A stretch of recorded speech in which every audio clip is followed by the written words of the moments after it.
Bismillahirrahmanirrahim. Ladies and gentlemen, first of all, I really want to thank the Unity, the Global Peace and Unity organization to get me here. Give me about 15 minutes to talk to you. The most important thing, the point I want to make tonight is this, that it is extremely important for Muslims to be able to convey to people living in Western countries that there is no correlation between Islam and terrorism.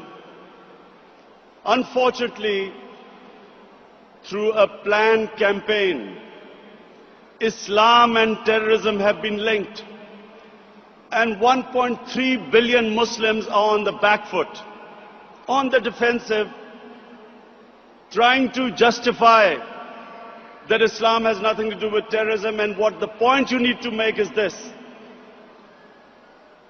that according to the Holy Quran, 124,000 messengers of God were sent on earth.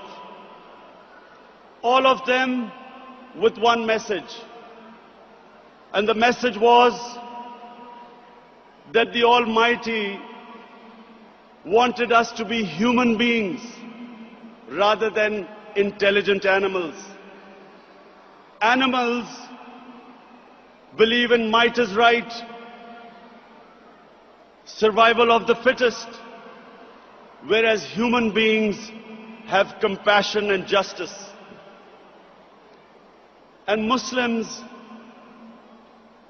were supposed to be and should be the community that should be compassionate and that should believe in justice, just like every messenger of God to every human community brought the same message. So when something like 9/11 happens, we should be able to tell those people who blamed 1.3 billion people for the acts of 18 people that terrorism knows no religion. All religions preach the same thing. And unfortunately, we do not have either the political or intellectual leadership in the Muslim world to be able to convey our point of view. So we have words like Islamofascism. We all know that Islam believes in plurality. Muslims have lived with other religions. We have lived with Hindus, we have lived with Buddhists, we have lived with Jews, Christians. We accept, as the Quran says, Allah says in the Quran that it is through His will that we are distributed in different communities.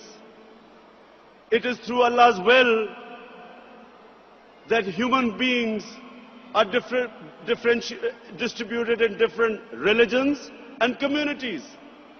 And Allah goes on to say that had He wanted, we would all become one community. And then it goes on to say, the ayat goes on to say, compete in being good human beings. So we have a religion which preaches plurality. We accept other religions. Nowhere does Allah tell us to convert everyone to one monoculture or monoculture. We should make them understand that Islam, like all great religions, all great revealed religions of the Almighty Allah, want justice on this earth, want peace, want compassion. Islam makes us into human beings. The best aspects of a human being, nobility, generosity, selflessness, is what our religion teaches us, as opposed to being simply intelligent human beings, where we only think of us, where nothing is ever enough, where we worship the material God, where we've just seen this collapse of the banks, where you saw the ultimate greed, human greed, where Poor people's savings were robbed by the few rich people. This is what Islam and all great religions preach against. They want us to be human, to think of the poor, to think of the underprivileged, to be just, to tell the truth. In other words, everything noble about a human being is. And I also feel that inshallah the time is coming where in the Muslim world we should have democracies rather than dictators and kings running Muslim countries who do not represent the Muslim public opinion. And because they do not represent the Muslim public opinion, we have puppets sitting there who are manipulated by superpowers for their own ends, as is unfortunately is happening in Pakistan, where a puppet is making our own army kin our own people in the name of war on terror, whereas in fact it has become a war of terror. Thank you very much.